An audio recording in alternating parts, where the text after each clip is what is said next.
Glória a Deus!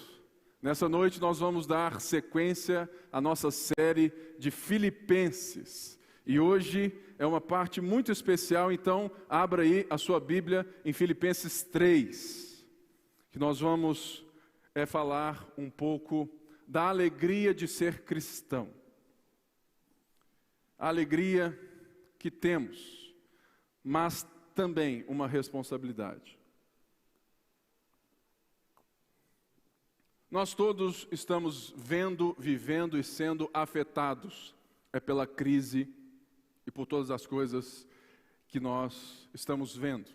Quantas pessoas estão há horas em filas para terem R$100, R$100 dentro ali do seu carro que lhes permita viver coisas que nós não podemos perder de vista no momento da crise, é que toda crise é uma oportunidade para enxergarmos algo que nós não estávamos vendo antes.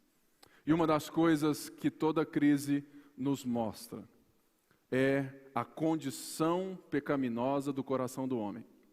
A condição egoísta do coração do homem. Porque se nós formos ver, nós estamos como que um bando de gente, um bando de frentes, de pensamentos diferentes e distantes na nossa nação, lutando pelos seus próprios interesses. A pergunta é, estamos nós lutando pelo interesse da nação? Por quê? Uma das coisas que também a crise nos mostra é a nossa necessidade do outro.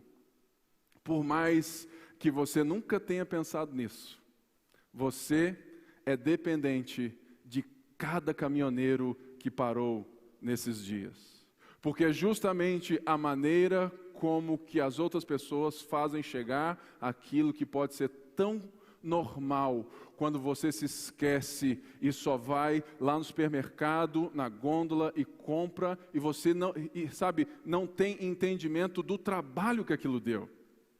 Uma das coisas mais lindas que Paulo vem e constrói na carta que ele escreve aqui é justamente a coletividade da fé. A importância que temos que quando Cristo nos salvou, Paulo diz, olha, eu estou convicto que Deus efetua em vocês tanto, todas as coisas, quanto aquilo que vocês querem, quanto aquilo que se realiza. Ele diz, olha, exerçam a cidadania de vocês de modo digno do Evangelho. Veja como que a carta de Filipenses, ela ecoa nas nossas vidas nesses dias e faz tanto sentido para nós. Para exercermos a cidadania, não apenas a nossa, mas a nossa cidadania, a nossa pátria dos céus, o Evangelho. E Paulo, no capítulo 1, ele vai e ele nos afirma o que fez com que nós estivéssemos agora unidos numa mesma pátria. Foi o Evangelho de Jesus Cristo. Foi a graça de Deus, foi o amor de Deus que nos amou primeiro. A graça, esse favor imerecido que nos uniu até aqui. Então Paulo constrói no capítulo 1 essa certeza de que, irmãos de Filipos, vocês que têm tanta certeza da cultura que rodeia vocês, vocês que acham que vocês têm essa vida tão rica, porque a cidade de Filipos era rica, o povo tinha recursos. Paulo lembra eles, fala, olha, não se esqueçam de que vocês são igreja porque vocês têm o Evangelho e que Jesus agora é o Senhor de vocês. Por isso, irmãos, nessa noite nós vamos ver Paulo construindo o valor de ser cristão, totalmente deixando um lado negativo daquilo que não é ser um cristão, de características que nós devemos olhar para dentro. Sabe, irmãos, nesses dias também, eu nunca vi tanta gente malhando outras no Facebook, não é verdade? É gente que fala assim, está todo mundo na fila, faz greve, fala tudo, mas está todo mundo lá pagando R$6 na gasolina. Aí os outros vêm e falam assim, aí entra partido político, aí perdeu a graça. Irmãos, o Evangelho, o que Paulo vai de fato nos trazer nessa noite, é primeiramente para mim e para você. Porque Paulo escreve as suas cartas para cristãos. Então, um cristão, ele não deve ser o primeiro a apontar o dedo no problema. Ele deve ser o primeiro a estender a mão. E por isso que nós temos que entender que o valor do Evangelho é contracultural ao valor social de hoje. Naquela época era a mesma coisa. Lembrando, a cidade de Filipos era uma colônia romana, uma mini Roma, onde foram enviados soldados que já estavam aposentados para manterem a cidade. Eles ganharam as terras naquele lugar para manterem a cultura, os valores culturais de Roma, e para deixar muito claro que quem mandava ali era César.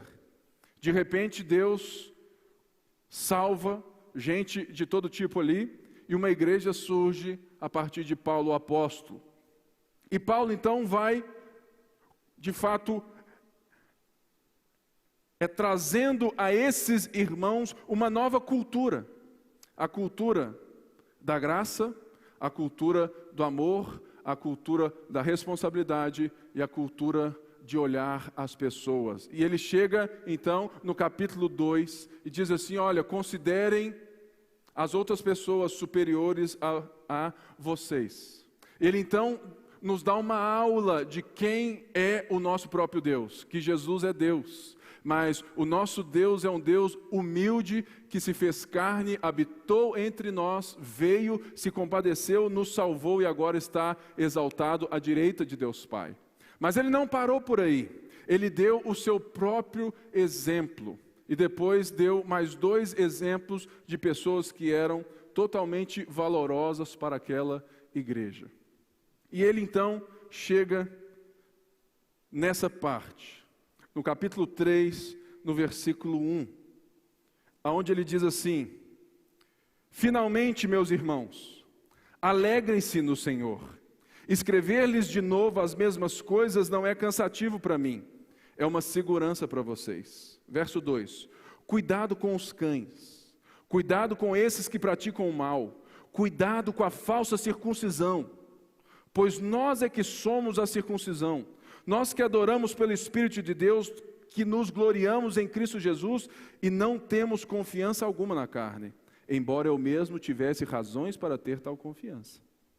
Se alguém pensa que tem razões para confiar na carne, eu ainda mais. Circuncidado no 8º dia de vida,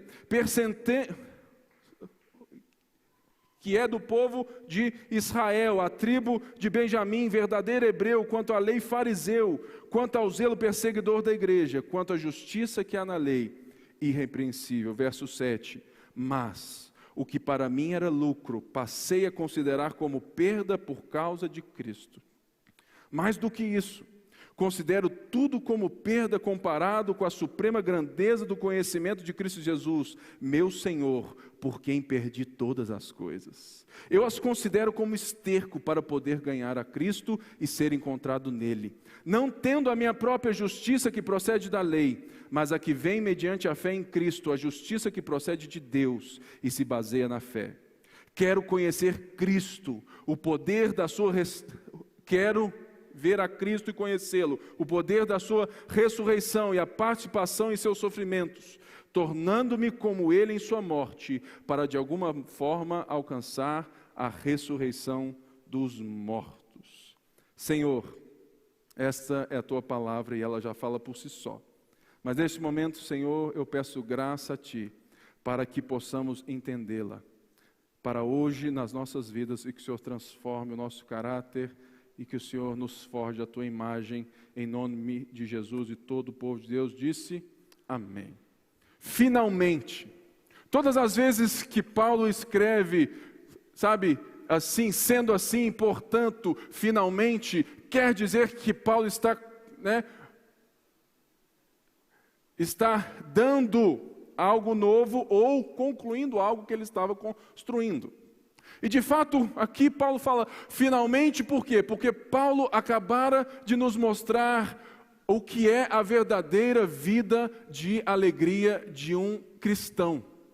É alguém que vive na certeza de que Deus cuida dele, de que Deus está junto dele, de que Deus deu a ele o poder de estar cada dia mais perto dele, parecido com Jesus. Mas também é alguém que recebeu de Deus o poder de amar as pessoas totalmente diferentes da maneira que amávamos pelos nossos próprios sentimentos. Então, Paulo vem e fala, finalmente, irmãos, alegrem-se no Senhor. Ou seja, Paulo vai sempre repetindo essa frase, alegrem-se no Senhor, regozijem-se no Senhor. Por quê? O mais importante aqui é que a nossa alegria, ela não está então em qualquer circunstância, no caso deles, porque eles estavam de alguma forma sendo perseguidos, e Paulo estava preso. Logo Paulo vem e constrói uma maneira e uma verdade que é, a alegria do Senhor é a nossa força. No momento em que a nossa alegria deixa de ser um sentimento momentâneo, e ela está no Senhor, de qual maneira? Na certeza de que o Cristo foi Ele quem nos comprou, Ele quem nos conduz, e Ele que está assentado à direita de Deus, ou seja, que Ele tem todas as coisas sob o seu controle, e que Ele nos tem na palma das suas mãos, e Ele nos carrega e nos conduz. Por isso, mediante a qualquer circunstância, qualquer coisa ruim, qualquer crise, Ele nos chama a nos alegrar. Será que nós temos hoje essa verdade dentro de nós? De a certeza de que estamos aqui, provavelmente, no meio de uma crise, mas que não é a circunstância que nos constrói, mas assim a certeza da obra de Jesus Cristo que nos dá o momento de estarmos jubilosos, nos regozijarmos nele, porque aquilo que norteia a nossa vida, a nossa história, não é mais o que eu faço ou o que eu deixo de fazer, não é aquilo que eu conquisto ou deixei de conquistar, mas é aquilo que eu fui conquistado por, é aquilo que Jesus fez por mim, porque a alegria de ser cristão é a primeira coisa, não diz respeito ao que eu faço para Deus, diz respeito ao que Deus fez por mim. Por isso nós temos que ter essa certeza, e Paulo fala assim, olha, alegre-se meus irmãos. E ele vem e diz, escrever-lhes de novo as mesmas coisas não é cansativo para mim, é uma segurança para vocês. Provavelmente Paulo já tinha dito isso outras horas, e ele então repete. E muita gente não gosta disso, né? Eu tenho certeza que muitos aqui, sempre que falam assim, aqui, faz isso para mim, aí você sai e você volta aqui. Aí você faz isso para mim? Aí você vai e volta aqui. Faz isso para mim? Já sei, senhor, não precisa falar, tudo mais. E irmãos, existe uma coisa na fé cristã que ninguém pode deixar passar. É o valor dos fundamentos. É o valor da repetição. Se você quiser entender o sucesso de qualquer atleta para a Copa do Mundo que está por vir, você vai ficar impressionado. Quantas bolas que o Messi chuta no mesmo lugar, repetindo para que no momento do jogo ele esteja condicionado fisicamente, emocionalmente, mentalmente, para colocar aquela bola naquele lugar. É por isso que Paulo falou assim, olha, eu vou repetir, eu vou lembrar vocês de uma coisa muito importante. E isso não é cansativo para mim, porque Paulo é um grande professor, um grande pai. A melhor coisa que tem é quando você é lembrado daquilo que não está fazendo. Mesmo que você fique nervoso, fala assim, já sei, para com isso. Só te lembra do que é importante quem te ama, querido. Só te lembra do que é importante na sua vida quem te ama. E porque Paulo amava tamanho esses irmãos, essa igreja, Paulo está escrevendo de novo, ele está lembrando um assunto de novo. E esse assunto tem tudo a ver com a motivação do nosso coração e aonde está a nossa certeza de vida. Então, Paulo diz, olha, eu vir aqui e repetir várias vezes, não é porque eu acho que vocês sejam burros. Ninguém é burro. Todo mundo entende muito bem as coisas.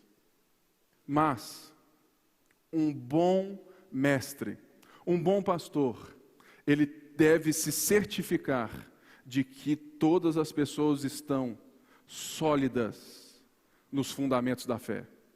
E Paulo vai nos lembrar de algo que pode chegar na nossa vida constantemente. E ele, então, vai nos lembrar de algo que ele já tinha nos avisado aqueles irmãos. Por quê? Naquela época, irmãos, haviam outros irmãos judeus em Jesus Cristo que estavam entendendo que não bastava apenas a fé em Jesus para que você se tornasse alguém salvo.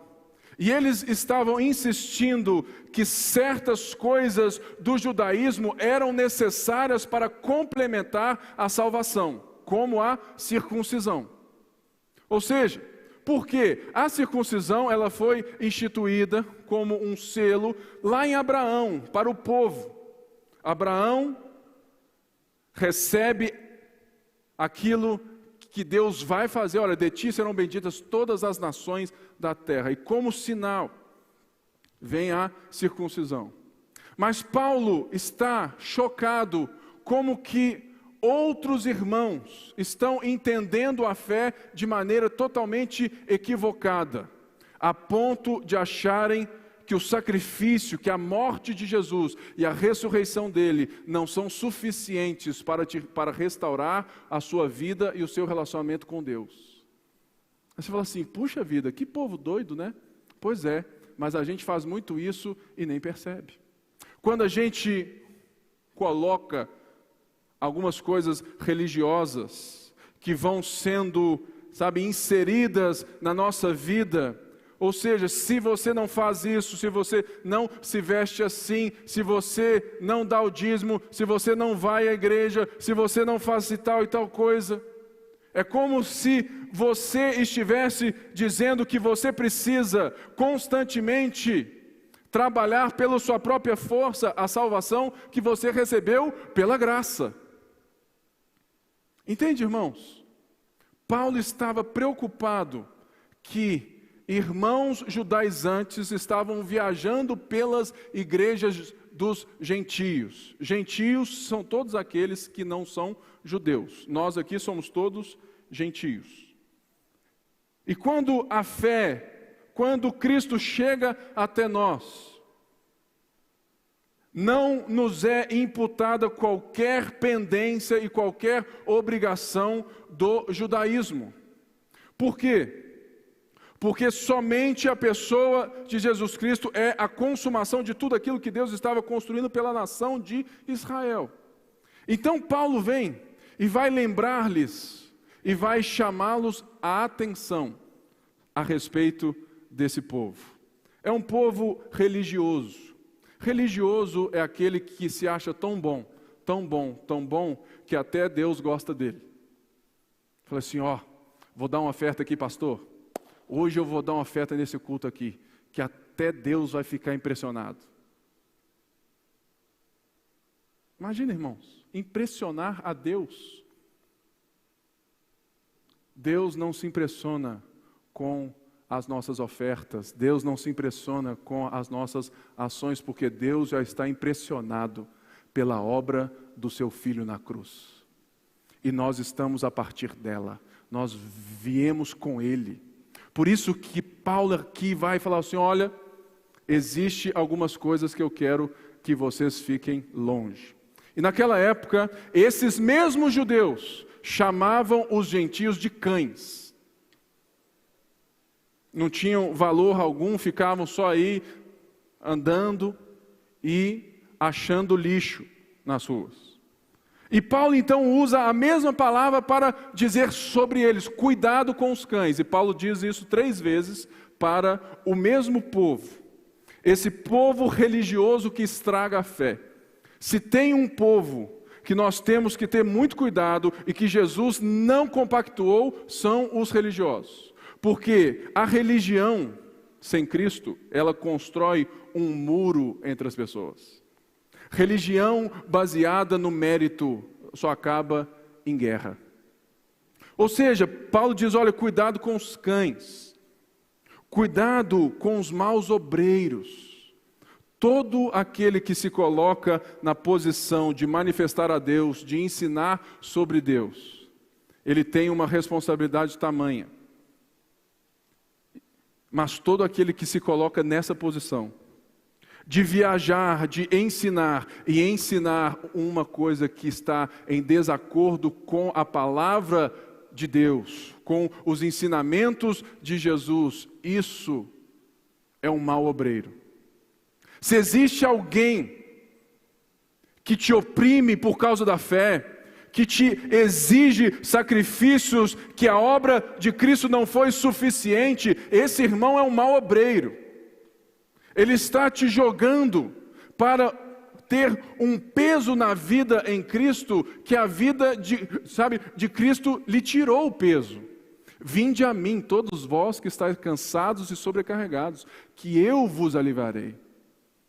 Ou seja, os maus obreiros são aqueles que sugam você, que não constroem você, que estão sempre buscando serem servidos por você, mas eles nunca servem por amor, porque eles se acham melhores do que nós. Eles se acham mais merecedores religiosamente. E Paulo fala assim, olha, cuidado com esse povo. Cuidado com esses cães que latem, mas não produzem fruto algum. Não fazem nada. Cuidado, diz ele, com a falsa circuncisão. Aqui, Paulo faz um jogo de palavras. Ele não usa a palavra grega para circuncisão, mas ele usa a palavra grega para mutilação. Ou seja, tudo aquilo que não está na suficiência, na obra de Jesus Cristo, na leveza que nós temos hoje na vida, da alegria de sermos cristãos. Qualquer coisa que seja exterior para você, não é a circuncisão dos judeus, que é uma marca dessa promessa, mas sim é uma mutilação do seu corpo que não tem bem algum. Você fala assim, Pipe, quais coisas que muitas vezes nós estamos aqui fazendo hoje, que podem ser ditas como assim? Todas as vezes que alguém diz que se você fizer isso, isso e aquilo, Deus vai te dar isso, isso e aquilo, é uma mutilação na sua vida. Todas as vezes que alguém zomba da sua fé, te chamando para fazer prova de Deus, para que você faça algo que está fora da sua alçada, algo que está fora da sua razoabilidade, isso é mutilar o seu corpo. Sabe por quê? Porque tudo aquilo que nos mutila não traz de volta. E esses irmãos estavam mutilando o corpo de Jesus. Não o corpo físico dele, mas nós como corpo. Eles estavam dividindo, eles estavam tirando aquilo que Deus uniu como família de fé. Cuidado, irmãos. Cuidado com esses que só querem viver para que você os abasteça. Cuidado com esse povo. Cuidado com esses judaizantes que estragam a beleza do Evangelho.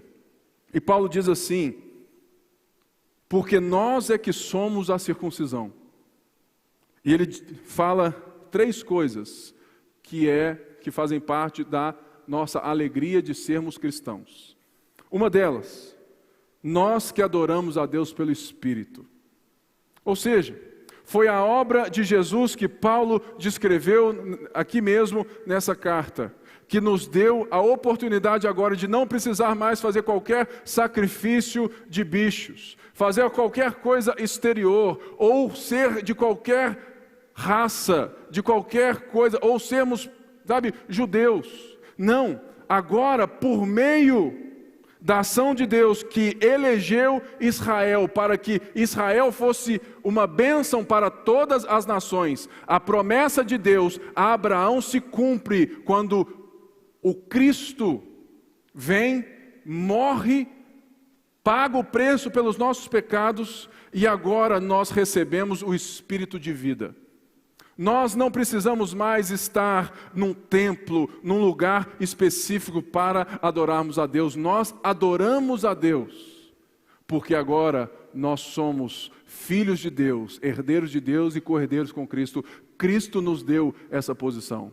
Por isso, a alegria de ser cristão está justamente em sabermos que nós não precisamos fazer qualquer sacrifício exterior, apenas fechar os olhos, levantar as mãos e saber que em nome de Jesus, Deus me escuta agora e recebe o meu louvor.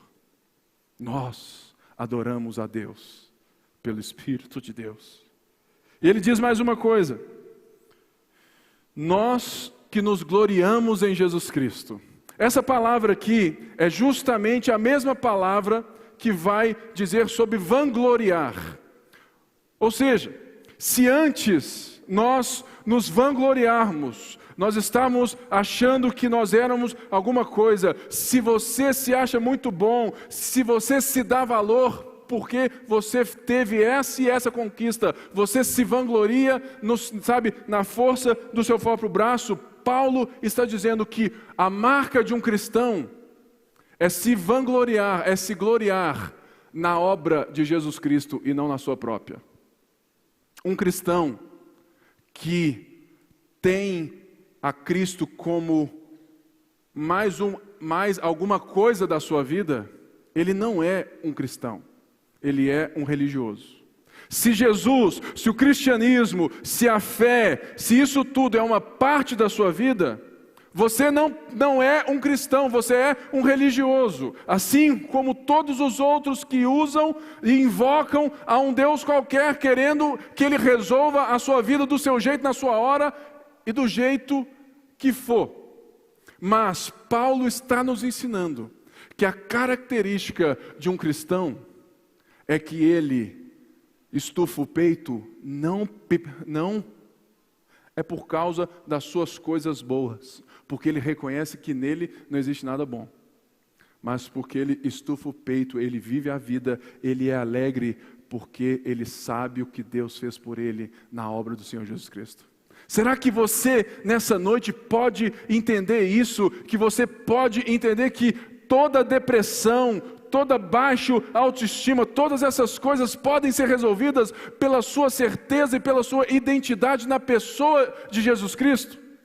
Por quê? Porque você se vangloria, você se gloria, não na força do seu braço, diga, eu não consigo, não, porque Cristo te restaurou, Ele está com você, e Ele te conduz do início ao fim. Essa é a alegria de sermos cristãos. E por último, ele diz algo que nós temos que sempre lembrar: nós não temos confiança na carne. Infelizmente, irmãos, hoje em dia, muitas mensagens chegam até nós dizendo que você é capaz de realizar isso, você é capaz, ou seja, tiraram o propósito primeiro da necessidade de Jesus Cristo na nossa vida, que é o pecado. Paulo diz assim, olha, nós não confiamos na carne, porque o que é a carne aqui? A carne aqui é justamente nós não confiamos em viver a vida centrado em nós mesmos. Nós não confiamos nos nossos próprios sentimentos e pensamentos se eles não forem transformados pelo nosso Senhor Jesus Cristo. Nós não confiamos na nossa bondade porque nós reconhecemos que não existe em nós bondade alguma. O Evangelho, ele não diz respeito a um povo que é bom e capaz. Ele diz respeito a um povo que está alienado de Deus e que Deus veio ao seu encontro. Por isso, um cristão não pode confiar em si mesmo, porque Cristo vem nos salvar pela realidade de que nós somos pecadores e que nós precisamos nos arrepender. Arrependimento é justamente isso, não confiar, porque reconhece as mazelas, a nossa incapacidade de nos voltar a Deus. Por isso, a alegria de sermos cristãos está que nós adoramos a Deus em espírito, que nós somos e temos que nos vangloriar e nos gloriar em Cristo e que nós não confiamos na carne. E Paulo então vai aqui dizer que, embora esses caras estavam vindo ali para atrapalhar a vida, a liberdade de um crente, esses irmãos judaizantes estavam trazendo fatores externos para acoplar a sua fé, dizendo que se você não faz isso, você não vai ser salvo. Paulo, então, ele vai dar novamente o seu exemplo. E nos próximos versículos do capítulo 3, Paulo vai trazer passado, presente e futuro. E hoje nós vamos ver o passado de Paulo. E Paulo diz assim: se alguém pensa que tem razões para confiar na carne, quais eram as razões que esses irmãos hereges estavam vindo até ali, estavam atrapalhando aquela igreja? É porque eles eram judeus, de nascença ou não, eles estavam se vangloriando nessa situação. E logo eles estavam dizendo que era impossível você estar no Deus dos judeus, de Abraão, Isaac e Jacó, se você não estivesse ligado à religião judaica, aos preceitos judaicos. E Paulo falou assim: não. Sabe por quê? Porque se alguém aqui pode se vangloriar religiosamente. E não se esqueça, irmãos, Paulo aqui está dizendo a um povo que era orgulhoso, um povo romano, um povo que tinha a cidadania romana, que falava assim: olha, quem manda nesse pedaço aqui é a gente manda no mundo inteiro. César é o Senhor. Então eles trazem isso para a igreja, e Paulo vai então agora trazer o orgulho religioso. A pior coisa que tem é quando a gente se coloca religiosamente acima das outras pessoas por sermos ou estarmos em alguma coisa ou termos algum dom que para de servir o corpo e começa a servir a nós mesmos. E Paulo diz assim: se alguém tem razões para confiar na carne, eu ainda mais. Ou seja, se vocês que são religiosos se acham religiosos, olha só o meu currículo, olha só quem eu era, olha só o meu passado. Se é para ser assim, deixa eu lembrar vocês de onde eu saí. E diz assim: circuncidado no 8º dia de vida. Ou seja, Paulo não era judeu Nutella, Paulo é judeu raiz. Ele estava lá, ele nasceu, ele é de mãe judaica ali, e ele foi circuncidado no 8º dia. Ele não era um prosélito, alguém que se tornou judeu. Não. Ele pertence ao povo de Israel, a tribo de Benjamim. Às vezes você vê isso aqui e fala: mas o que isso tem a ver com o texto tribo de Benjamim? Várias coisas. A primeira delas, o primeiro rei de Israel era da tribo de Benjamim. Na divisão dos reinos, somente a tribo de Benjamim foi fiel à tribo de Davi, no qual nós temos o próprio rei, né? Então, foram 10 tribos para o norte e ficaram 2 no sul, Judá e Benjamim. Ou seja, somente a tribo de Benjamim foi fiel à tribo de Judá, no qual decorre o Salvador. Então, ele era judeu, verdadeiro hebreu. O que isso quer dizer? Que Paulo não estava apenas como alguém que nasceu naquele meio, mas ele era alguém que não apenas só estava inserido naquela cultura, mas ele não apenas falava a língua de rua, mas ele falava o hebraico religioso. Paulo era alguém que não só tinha a cultura, mas que produzia a cultura dos hebreus. Ele estava inserido, ele era hebreu dos hebreus.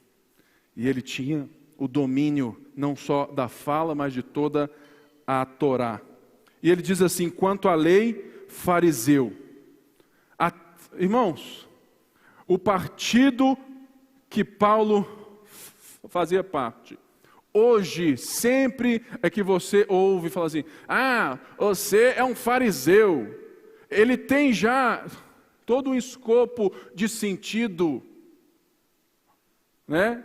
De alguém ruim, alguém religioso. Mas um fariseu era alguém separado, alguém que foi de fato separado para servir ainda mais a Deus. Era o crente do crente. Se tinha o povo, assim, esse povo é crente, eram os fariseus.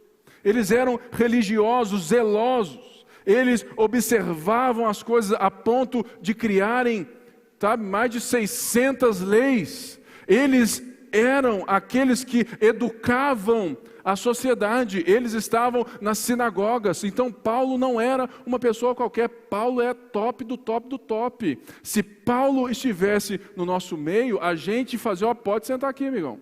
Pode falar, deixa Paulo pregar. Por quê? Porque ele não apenas tinha nascença, mas ele tinha vivência, ele tinha entrega, ele tinha religiosidade. Ele diz assim, quanto ao zelo perseguidor da igreja, quanto à justiça que há na lei, irrepreensível. Irmãos, todo cristão que entendeu a fé não consegue ficar, quieto. Ele sempre fala sobre o seu Cristo, o seu Deus, não é verdade? Você é assim? Ou seja, Paulo então não apenas tinha isso como parte da vida, mas ele defendia de tal maneira que quando surgiu um povo do caminho que dizia que Cristo era o Messias, Paulo não apenas perseguiu, mas matava esse povo. Ele era zeloso. E na lei, ele era irrepreensível. Paulo dava um show. Ou seja, mas Paulo diz algo aqui que vai justamente confrontar o que é a alegria de ser alguém muito bom, naturalmente, da alegria de Cristo. Ele fala assim, mas a melhor coisa que tem na vida é quando você chega em casa, aí você fala assim, amor, você está tão bonita, você está tão linda, a nossa noite foi maravilhosa, muito obrigado por isso, mas quando você ouve esse mas, você fala assim, opa, é DR. E Paulo então joga esse currículo, mas ele diz, olha, mas o que para mim era lucro, o que para mim era um currículo invejável, o que para mim era uma fonte de vida, o que para mim era tudo, passei a considerar perda, prejuízo por causa de Cristo. Imagine você, como se hoje você chegasse aqui e falasse assim, pastor, Deus me deu uma Ferrari.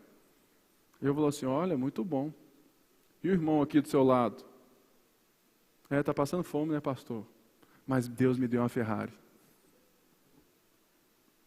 Aí, por um momento, o evangelho faz sentido para você.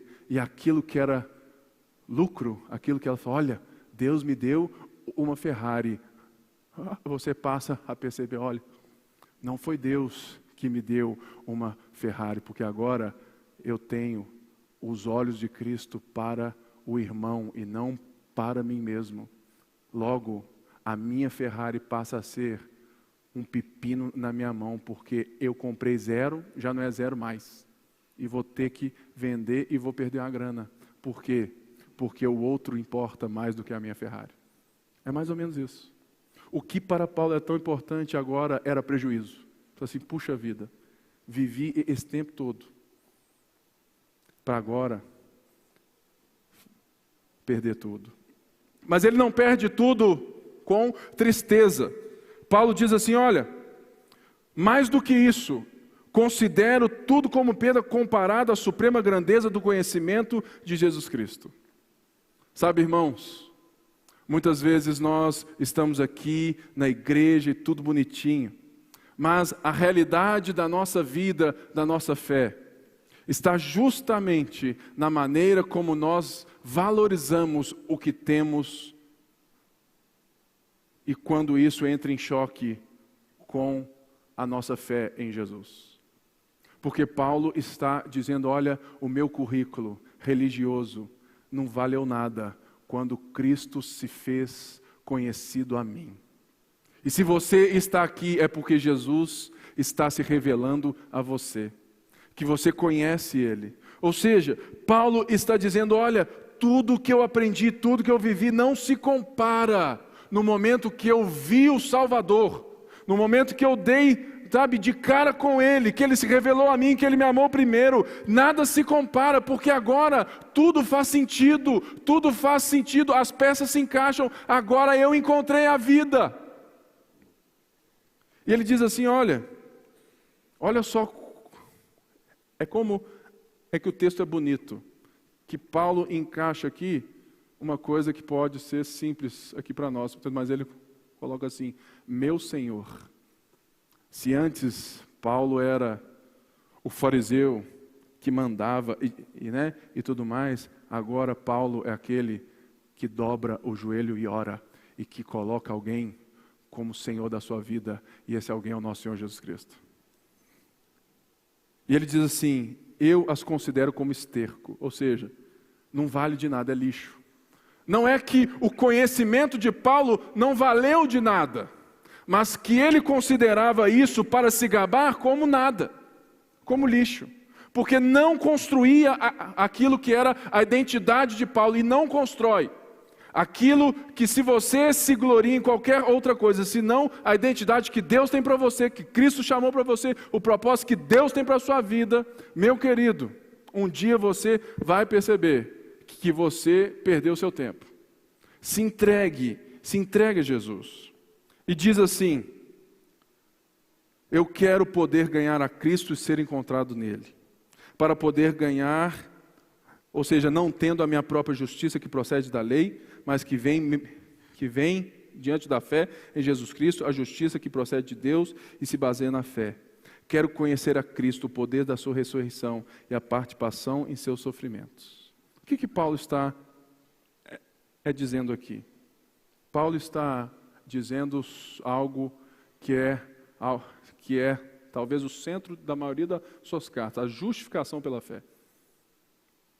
Olha, a partir do momento que eu entendi que a própria lei que eu achava que iria me salvar, me justificar, não me justificou, agora eu entendo, porque ele diz isso em Gálatas, que a lei mosaica é um condutor para Cristo, porque, na verdade, irmãos, a lei de Moisés, que Paulo se vangloriava de ter na ponta da língua, de vivê-la, essa lei que dava a ele o mérito de Deus devê-lo, agora Paulo entende que a lei de Moisés serve para duas coisas, e eu aqui encerro hoje.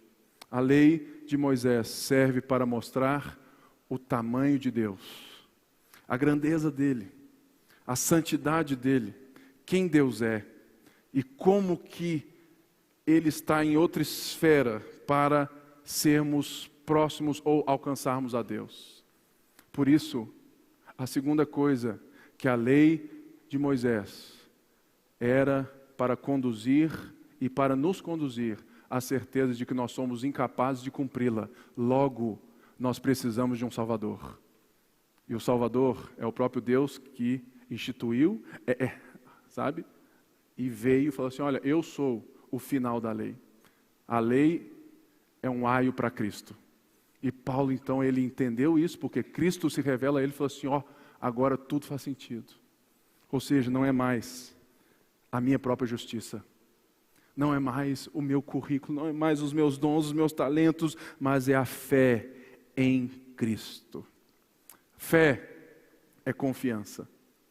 E nós temos a alegria de sermos cristãos, porque nós confiamos agora na obra, nos méritos, nos valores, e Cristo é o nosso Senhor, porque a nossa fé está nele. Será que você pode introduzir e refletir sobre isso na sua vida, para que tudo faça sentido, e que tudo na sua vida seja Cristo, e não apenas mais uma coisa na sua vida? E ele diz assim, quero conhecer a Cristo, o poder da sua ressurreição, a participação dos seus sofrimentos. Por quê?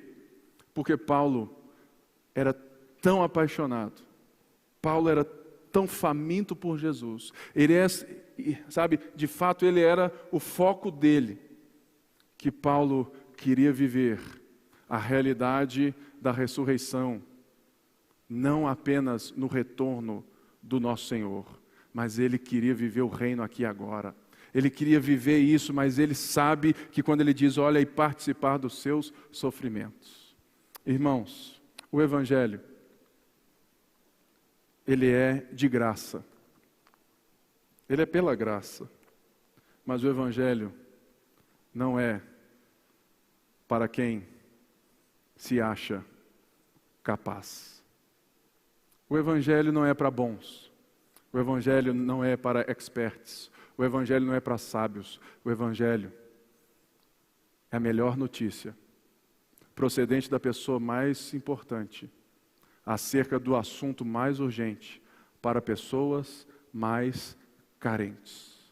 Se você está aqui nessa noite, se você me ouve em casa, é porque você necessita reconhecer a sua carência de Deus.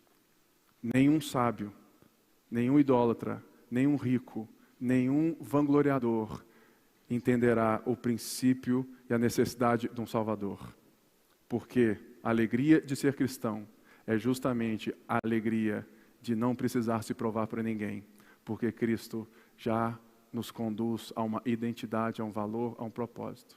Nós não confiamos na carne, nós não confiamos em nós, nós confiamos na obra dele. E por isso, nós participamos dos seus sofrimentos. O que seriam então, hoje, para nós, os sofrimentos de Cristo? Não existe nada na vida, isso eu sinto na minha pele. Não existe nada na vida mais difícil do que deixar o ego de lado. Você pode sofrer tantas coisas, mas o maior sofrimento não foi circunstancial para Jesus Cristo. E os sofrimentos dele é porque ele, sendo Deus, não julgou o fato de ser algo que ele deveria se apegar. E naquele jardim, suando como gotas de sangue, Jesus ora, Pai, se possível, passe de mim esse cálice, mas não seja feita a minha vontade, mas a sua. Jesus não estava ali falando assim, eu vou desistir, eu não vou aguentar. Não. Jesus ora, porque Jesus estava sentindo na pele o sofrimento de já estar distante do Pai, porque ele nunca viveu isso.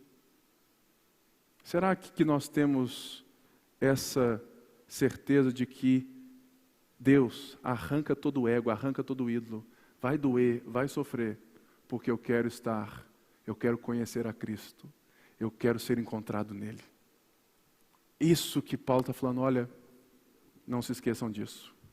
Não se esqueçam que o Evangelho é a notícia mais importante da pessoa mais importante acerca do assunto mais urgente, mas para as pessoas mais carentes.